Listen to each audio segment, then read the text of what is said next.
जी प्रणाम। मैं इंस्पेक्टर राजन कुमार जो बीएसएफ से नौकरी छोड़ के आया हूं। मैं नौकरी छोड़ के आने का यही उद्देश्य था कि हम गांव समाज में हर एक घर से बच्चे को सरकारी नौकरी में भेज दें। लेकिन ये क्या है कि आजकल का जो माहौल ये है कि बच्चा लोग पढ़ना नहीं चाहता है, दौड़ना नहीं चाहता है, कुछ भी नहीं करना चाहता है। इसके कारण क्या है कि हमारे समाज में जो बच्चे हैं, आप ही गाँव में 5 साल में 5 बच्चा भी सरकारी नौकरी नहीं गया होगा, है ना अच्छा। तो फिर ये चीज़ कैसे बदलेगा? हम 1 साल में मात्र 15 बच्चों को जो है हम मात्र सरकारी नौकरी दे पाए हैं। तो आज जो आपके सामने हम जो बात रखने जा रहे हैं, जो बात कहने जा रहे हैं समाज के विकास के लिए, ये बात आपका उम्र जो है 70-80 साल हो गया होगा। आज के पहले भारत में कोई भी व्यक्ति, कोई भी प्रत्याशी ये बात नहीं कहा होगा जो बात मैं आपके सामने आज रखने जा रहा हूँ। ये बात ये है, देखिए जैसे चुनाव का समय आता है, आप देखते हैं कि 75 उम्मीदवार खड़े हो जाते हैं ना। लेकिन जो है सभी वादे करते हैं, लेकिन पूरा किसका होता है? पूरा 1-2 लोग ही कर पाते हैं। पूरे भारत देश में 1 ही 2 प्रत्याशी लोग कर पाते हैं, बाकी सबका वादा झूठा ही जाता है। और सबसे बड़ी बात यह है कि भ्रष्टाचार, तो भ्रष्टाचार के लिए देखिए क्या है, हर एक पार्टी में भ्रष्टाचार है, हर एक पार्टी में भाईबंदी है, हर एक पार्टी में जातिवाद है कि नहीं है?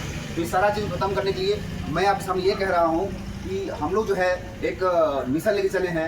40 पंचायत से 40 लोगों को हम लोग चुन रहे हैं और चुन करके हाई कोर्ट के एफिडेविट में उनका नाम लिख रहे हैं। और उसमें ये लिख रहे हैं कि पॉइंट नोट कीजिएगा, नंबर 1 पॉइंट ये है कि यदि हम लोग आ गए, सत्ता में यदि आ गए, चुनाव यदि जीत जाते हैं, तो आपके जो भी आप विधायक के पास फंड आता है 2 करोड़, 5 करोड़, 10 करोड़, 50 करोड़, उस सारे का जो मालिक वो 40 लोग होंगे।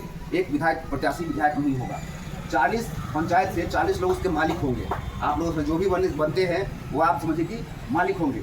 आप लोग प्लस 100 व्यक्ति और 5 मीडिया वाले मिल करके विधायक का जो फंड आता है 50 करोड़, 40 करोड़, 10 करोड़, 5 करोड़, उसका वो बंटवारा करेंगे कि कौन सा काम सबसे पहले करेंगे। आपके पास घर नहीं है तो क्या पहले घर बनाया जाए, क्या एक स्मार्ट कॉलोनी बना दिया जाए। आज भी जो है चले जाइए मुसहर टोली में चले जाइए, रामजी टोली में चले जाइए, सहनी टोली में चले जाइए, और भी बहुत सारे टोली में जाइए जिसमें जहाँ पे लोगों के पास में घर नहीं है रहने के लिए। आज़ादी के बाद 70-80 साल हो गया और रहने के लिए घर नहीं है तो क्या फ़ायदा? आप जीने के लिए गंजी और लुंगी पहन लेते हैं, पहन के जी लेते हैं, 1 टाइम के 2 टाइम के बदले 1 टाइम खा लेते हैं क्या? लेकिन क्या घर जरूरत है कि नहीं है? बिजली जरूरत है कि नहीं है? बताइए। तो हम लोग ये काम करने जा रहे हैं कि आपका जो पैसा है, जो आप मुख्यमंत्री जो पैसा दे रहे हैं 2 करोड़, 5 करोड़, 10 करोड़, वो पूरा जनता के पास 100% पहुँचे, ये हम लोग हाईकोर्ट में लिख रहे हैं। दूसरा ये कह रहे हैं कि 5 साल के अंदर में जितने बच्चे हैं हमारे विधानसभा में, सारे बच्चे को हम लोग सरकारी नौकरी दे देंगे। जितने बच्चे हैं सबको हम दे देंगे, और नहीं देते हैं तो आप मुझे आजीवन कारावास भेज सकते हैं। ये मैं बहुत बड़ी बात कह रहा हूँ, जीवन भर मुझे जेल में भेज सकते हैं, ये हम उस एफिडेविट में लिख रहे हैं। तीसरा चीज़ ये लिख रहे हैं कि मेरा जो सैलरी होगा, जो महीना आएगा, उस महीना को जो है मैं 40 के 40 पंचायत के लोगों को मैं बांट दूंगा बराबर। और सिर्फ अपना 5 साल ही नहीं बल्कि पूरे जीवन में जो है ना, जितने भी पैसा आएगा, पेंशन आएगा, पेंशन में जो है मैं उन 40 लोगों के नाम पे जीवन भर के लिए कर दूंगा। ऐसा कहने वाला कोई भी विधायक और MP नहीं है। अगला चीज़ मैं कह रहा हूँ कि 5 साल तो छोड़ दीजिए, मात्र 6 महीने के अंदर में आपके एरिया में जितने भी खेत हैं, सारे खेतों में 10 रुपये घंटा पानी पहुँचा दूंगा, मात्र 6 महीने के अंदर में। 10 क्या कह रहा हूँ मैं, मात्र 6 महीने के अंदर में आपके सारे खेतों में 10 रुपये घंटा जो है पानी पहुंच जाएगा। अगला चीज़ ये कह रहा हूँ, ये सारा चीज़ हाई कोर्ट से लिखित एफिडेविट में होगा। नहीं होता है तो आप जेल भेज दीजिए और जेल भेज करके मुझे आजीवन कारावास दे दीजिए। सीधी बात कह रहा हूँ। देखिए भैया, अच्छा आप सिर्फ एक मोबाइल खरीदते हैं तो इसका जो है आप लोग गारंटी लेते हैं ना, चश्मा खरीदते हैं गारंटी लेते हैं, लेकिन विधायक के पास में 2 करोड़, 5 करोड़, 10 करोड़ फंड जाता है, आप किसको गारंटी लेते हैं क्या? नहीं लेते हैं। क्यों? विधायक जी क्या हमारे चाचा लगते हैं? विधायक जी क्या हमारे कोई भतीजा लगते हैं? क्या लगते हैं? हमारे आपके जो लड़का है आप यदि महीने के 5,000 देते हैं तो आपसे हिसाब लेता है कि नहीं लेता है? वो जब आपका लड़का आपके पिताजी, आप अपने पिताजी को पैसे देते हैं तो क्या वो आपसे हिसाब मांगते हैं कि नहीं मांगते? तो जब हमारा पिताजी, हमारे बेटा जी, ये लोग हमसे हिसाब मांग सकते हैं, तो विधायक जी लोग जो बनते हैं, चाहे किसी भी जात के हो, हमारे जात के हो, आपकी जात के हो, क्या वो हमारे पिताजी से भी बढ़ के हैं क्या?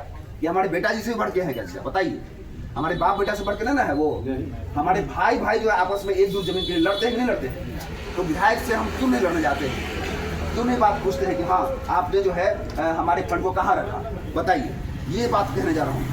साथ क्या कह रहा हूँ मैं कि आपने जो बगरा निजामत है वहाँ से लेकर के चले जाइए, यहाँ जाफरपुर पंचायत है या एकमा पंचायत है, वहाँ तक जितना भी वो जो दियरा इलाका है, दियरा इलाका में आज भी जो है इतनी गरीबी है कि पूछिए मत। लोग के पास घर नहीं है, जमीन नहीं है, इतना समस्या है। मैं कह रहा हूँ कि उस एरिया को हम लोग क्या करेंगे कि स्वर्ग बना देंगे। वो कैसे, वहाँ पे जितने हम आएंगे तो जितने बच्चों को हम लोग ट्रेनिंग करवाएंगे ना, सारे बच्चों को वहीं ट्रेनिंग करवाएंगे।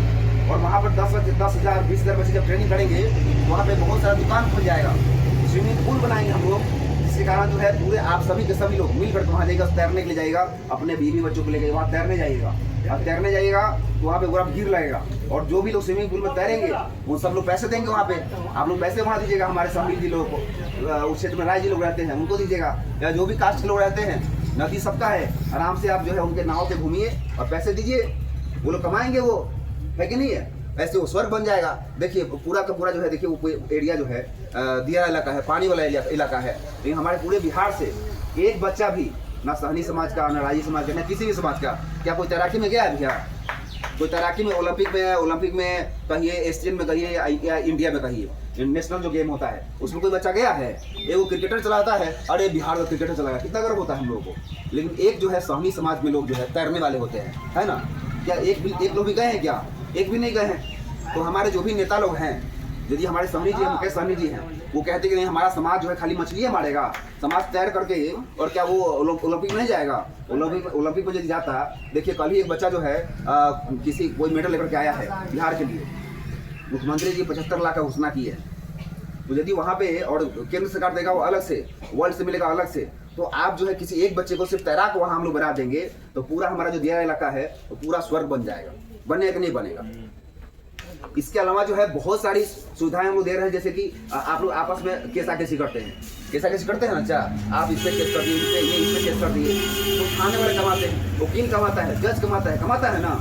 लेकिन हम क्या कर रहे हैं कि हम लोग जैसे आएंगे, हमारे संगठन के लोग मिल करके और ये कहेंगे कि आप लोग आपस में झगड़ा करते हैं तो पहले हमारे संगठन से बात करिए, हमारे संगठन से बात करिएगा, हम लोग उसका पहले निपटारा करेंगे। हमसे नहीं होगा तब आपको हम थाना में भेजेंगे। और यदि हमसे बिना पूछे कोई थाना में जाकर एफआईआर कर दिया तो हम क्या करेंगे कि जो थाना में एफआईआर करेगा उसके अगेंस्ट हम लोग सब संगठन मिल कर लड़ेंगे, पूरा खर्च करेंगे, समय से हो या पैसे से हो। ये सारी जो है सुविधाएं हम लोग अभी देने जा रहे हैं। तो आप लोगों को चीज़ कैसा लगा ये बताइए मुझे जी। तो आप जो है इस चीज़ को सपोर्ट करते हैं। मैं हाई कोर्ट से बोल रहा हूँ, मैं क्या बोल रहा हूँ कि नेता लोग ऐसे मुंह से भाषण देते जा रहा है कि हम ये कर देंगे, ये कर देंगे, ये कर देंगे। कोई आपको गारंटी दे रहा है? गारंटी कागज पर होना चाहिए ना। आप जो है ज़मीन भी किसी का लिखवाते हैं, 10,000 50,000 100 1 कट्ठा का जमीन लिखवाते हैं, 10 जगह जमीन लिखवाते हैं, तो आप उसका रजिस्ट्री ऑफिस में जाकर लिखवाते हैं ना, लिखवाते हैं ना, या लिखिए, इस पर रसीद है, स्टाम्प पेपर है, ये है वो है, होता है ना, रजिस्ट्री होता है। और आप जो है पूरा एरिया का जो है आप नेता बनने जा रहे हैं। विधायक के पास में 50 करोड़ 100 करोड़ फंड आता है पूरा 5 साल के अंदर में, तो आप एक पैसा गारंटी नहीं मांग रहे हैं। तो क्यों ऐसा क्या है करते हैं आप लोग, मुझे बताइए। आप लोग बुजुर्ग हैं, आप लोग कारण जो है ये जो नया जनरेशन है इनको ये झेलना पड़ रहा है। नया जनरेशन ये भी बेचारा घूम रहा है, लोग ना इनका ढंग का कोई रोजगार की गारंटी दे रहा है, ना ही कोई इनका शिक्षा की गारंटी दे रहा है। जो भी हमारे बच्चे पढ़ते हैं वो ठीक इतना ही पढ़ते हैं कि वो मजदूरी कर पाए। हमारे बच्चे इतना ही करते हैं कि मजदूरी कर पाए। आपको अच्छी तरह से पढ़ाने के लिए 2 साल 4 साल 5 साल जो है ना, अच्छा उनको शहर में भेजना पड़ता है, अन्यथा 2 साल 3 साल उनको अलग से पढ़ाना पड़ता है ना। मतलब बिहार सरकार का जो स्कूल है उसमें पढ़ के आप लेबर ही बनिएगा, क्योंकि वो स्कूल जो है एक तरह से लेबर फैक्ट्री ही है।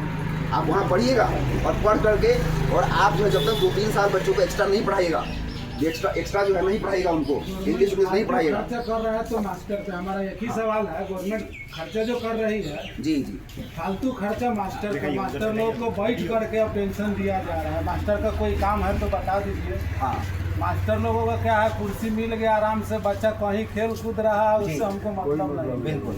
अपने यदि कोई मास्टर का बच्चा सरकारी स्कूल में पढ़ता हो तो बता दीजिए।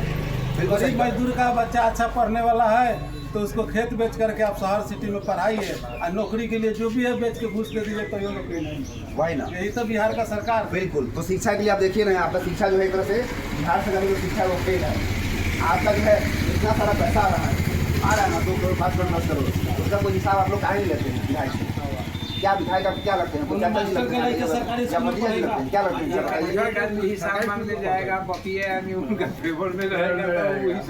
हैं? बहुत बढ़िया। तो ये चीज़ कैसे खत्म? इन्होंने बोला कि एक आदमी हिसाब मांगने जाएगा, बाकी लोग उसके फेवर में रहेगा, तो कैसे होगा, है ना? एकजुट होना पड़ेगा ना। इसीलिए ये हम मिशन लेके चले कि हम एफिडेविट का काम हम कर रहे हैं, हाई कोर्ट से एफिडेविट लेके आपके पास हम पहुँच रहे हैं, हाई कोर्ट का एफिडेविट लेके आके पहुँच रहे हैं। तो आपके पास जो भी प्रत्याशी आए उनको कहिएगा एक फौज से इंस्पेक्टर के नौकरी छोड़ के आए हैं, वो एफिडेविट हाई कोर्ट का लेकर के आ रहे हैं। तो हम जो भी काम करेंगे पूरा जो है 40 लोग और प्लस 100 लोग गाँव वाले अलग से और 7-7 5 मीडिया वाले, उनके सामने जो है हम पूरा अपना जो भी फंड आएगा उसका हम हिसाब देंगे, तभी जो है उसका। और उसके बाद में आप लोग बताइए कि हम कौन सा काम पहले करना है, कौन सा काम बाद में करना है। विधायक तय नहीं करेगा कि पहले ये काम होगा, वो काम होगा। ये होता कि झूठ मूठ के है चबूतरा बनाने को रुपया कितना वसूला गया। एक चबूतरा पीपल के झाड़ के निकट बना के ISO बनवा दिए, उसका आया 2 लाख रुपया, खाली ईटा खतिया दिए, रुपया उठा लिए, फिर आगे साल उसी पे फंड ले लीजिए, जो जायज खर्चा है तो होबे नहीं करता। बिल्कुल बिल्कुल बिल्कुल। तो मैं ये पूछ रहा हूँ कि ये चीज़ क्या कोई एक ही व्यक्ति करता है, एक ही जात का व्यक्ति करता है या सब जात का करता है? ये तो जो जिसका पहुँच है वही अपना ऊपर मलाई उतार लेता है ना सर। तो इस चीज़ को खत्म करने के लिए